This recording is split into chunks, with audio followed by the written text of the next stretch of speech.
Mais tarde, sabendo então que tudo estava concluído, para que a escritura se cumprisse, Jesus disse: Tenho sede. Estava ali uma vasilha cheia de vinagre. Então, embeberam uma esponja nela, colocaram a esponja na ponta de um caniço de isopo e ergueram até os lábios de Jesus. Tendo-o provado, Jesus disse: Está consumado. Com isso, curvou a cabeça e entregou o Espírito. Esse texto fala sobre a última expressão de Jesus na cruz, e ele é um texto de dor e que remete ao momento de extrema vulnerabilidade do Cristo. E por falar nisso, que emblemático, né? O Deus, Criador do Universo, Senhor sobre toda a existência, numa posição de extrema vulnerabilidade. Na cruz do Calvário, quando Jesus percebe que tudo que precisava ser feito já tinha sido feito e que tudo que tinha que se cumprir já tinha se cumprido, Jesus faz um pedido em cumprimento à Escritura que é muito significativo. Tenho sede. Nós estamos vivendo um momento jamais vivido em toda a história da humanidade. Um paradoxo estranho esse, né? Nós, humanidade, nunca antes tão evoluídos tecnologicamente, nunca antes com tantos conhecimentos sobre as ciências como atualmente. Nós, humanidade, que por vezes, de maneira cobiçada, nos sentimos com poder e no comando da existência. Com tanta coisa no nosso controle, inclusive com tantas disputas dentro da própria humanidade sobre o controle dessas coisas às quais nós assumimos a prerrogativa de domínio. Nós, humanidade, nos encontramos num momento de tamanha vulnerabilidade. Sabe, sentir sede é algo que nos foge do controle. Ninguém é soberano sobre si de tal forma que possa decidir não sentir sede. É bem verdade que a gente pode controlar a sede e o que fazer com ela, mas deixar de senti-la jamais. Muito menos passar a senti-la por vontade própria. Quando Jesus na cruz diz, tenho sede, ele assume um papel de muita vulnerabilidade e isso antecede o momento em que o Rei da Glória se vê completamente despido dela e aos sussurros entrega o seu espírito dizendo tetelestai. Essa palavra do grego tetelestai quer dizer está consumado, está terminado. E ela é utilizada quando acontece alguma coisa de tal maneira que é impossível se desfazer ou voltar atrás. Não há mais nada o que ser feito. O que foi feito, está consumado, está terminado, está entregue. Sabe, Páscoa é um momento muito bonito de rememorar a ressurreição do Cristo e a vitória sobre a morte. Aliás, lembrar dessa vitória sobre a morte nos traz esperança. Mas sabe, algo que pode parecer óbvio e que eu quero falar aqui é que não existe ressurreição sem que haja luto. Para que algo ressuscite, é necessário que isso antes morra. Nós, corpos LGBTs, entendemos bem o que isso significa. Em alguma medida, a expressão sair do armário ou se assumir se compara com o renascimento de um novo eu. O que eu quero lembrar nesse momento é que para nós, corpos LGBTs, chegar até esse momento nos custou muito. Aliás, eu falo aqui para muitas, muitos e muitos que talvez nem tenham chegado nesse momento ainda. Que vivem o profundo processo doloroso de carregar uma identidade que já é morta. As expectativas de todas as pessoas ao redor de você, sem contar com as suas próprias expectativas a seu respeito. Sabe, quando eu lembro do Bob antes de sair do armário, eu lembro de um garoto cheio de expectativas sobre quem poderia ser e que vivia em função de malabarismo enorme para tentar equilibrar uma postura que não condizia com quem eu era, tentando caber numa roupa que não me vestia. E não foi simples.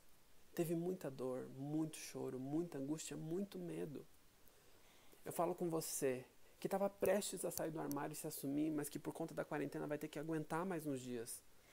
Eu falo para você que talvez tenha acabado de se assumir e vai ter que lidar com a pressão de ficar confinado com familiares que talvez não te aceitem.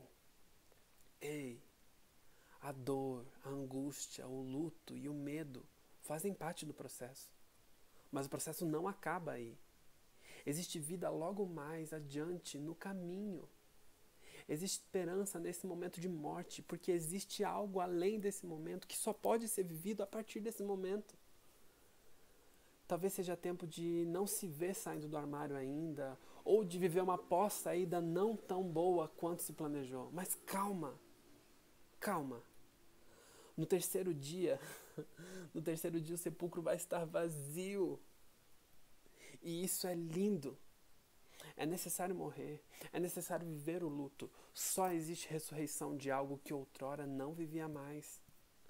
Morre conosco uma mentira que contaram a nosso respeito e que nós contamos para as outras pessoas a nosso respeito. Morre conosco as expectativas que criamos sobre nós e que lá no fundo nós sempre soubemos que não poderíamos cumprir.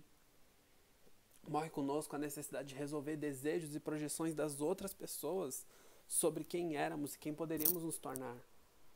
Morre conosco que não é simples e dói. Tetelestai não é mais nada do que se possa fazer a respeito. Está consumado. Não há mais nada a se fazer. Eu quero te convidar nesse momento a refletir sobre um momento em que não está saindo como você imaginou. A vulnerabilidade da iminência da morte nos torna frágeis, e Tetelestai é sobre fragilidade. Após o Tetelestai, Jesus entregou o Espírito. Ele entregou. Talvez você não veja a hora de simplesmente se entregar. Talvez o que você mais deseje nesse momento seja se entregar, porque viver te parece um desafio no qual você não quer mais arriscar. Mas sabe, existe vida logo mais adiante. Eu sempre falo com muito orgulho do meu processo e de tudo que eu vivi. Mas a memória da dor e da angústia que eu vivi e que eu senti me servem para lembrar que dor também é lugar de encontro.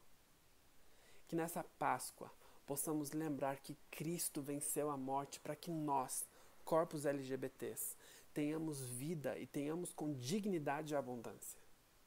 Que a esperança da vitória sobre a morte nos faça acreditar que a dor tem seu espaço e seu significado, mas também tem seu tempo e o seu limite. Vai passar. E que possamos, em meio a tudo isso, lembrar que vulnerabilidade é também um lugar que nos é direito. E que isso incline os nossos olhares para uma percepção mais acolhedora conosco e com o nosso processo. Sabe, toda dor é por enquanto. O choro dura uma noite, e que noite! Verdadeiro vale de sombra da morte. Se eu não temi mal algum, claro que temi. A voz do bom pastor se fez confusa em meio a tantas outras vozes. Eu não senti comigo. A sua presença me parecia qualquer dimensão além das minhas capacidades de apreensão da realidade. Sim, o choro dura uma noite. Houve grito de dor e angústia.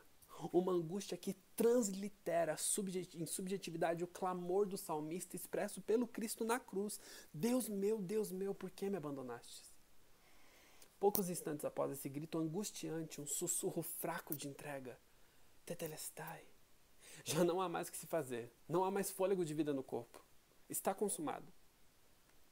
Claro que no processo de redenção da humanidade pelo Cristo, o Tetelestai se preenche de uma profundidade, de uma dimensão que nós, seres humanos, jamais conseguiremos atingir. Mas o Tetelestai vivido por ele na cruz foi para que eu e você vivêssemos o nosso Tetelestai. É nele que o nosso Tetelestai existe. Há luto, há choro, mas não é o fim. Está consumado, é o último acontecimento antes da ressurreição. Antes de toda a ressurreição há um Tetelestai. Agora se inicia um novo tempo. Há uma nova vida a ser explorada, sonhada, degustada. Aguenta mais um pouco. Vai passar. E aos que vivem sua ressurreição, que nós não nos esqueçamos do preço que foi pago para que isso acontecesse. Feliz Páscoa.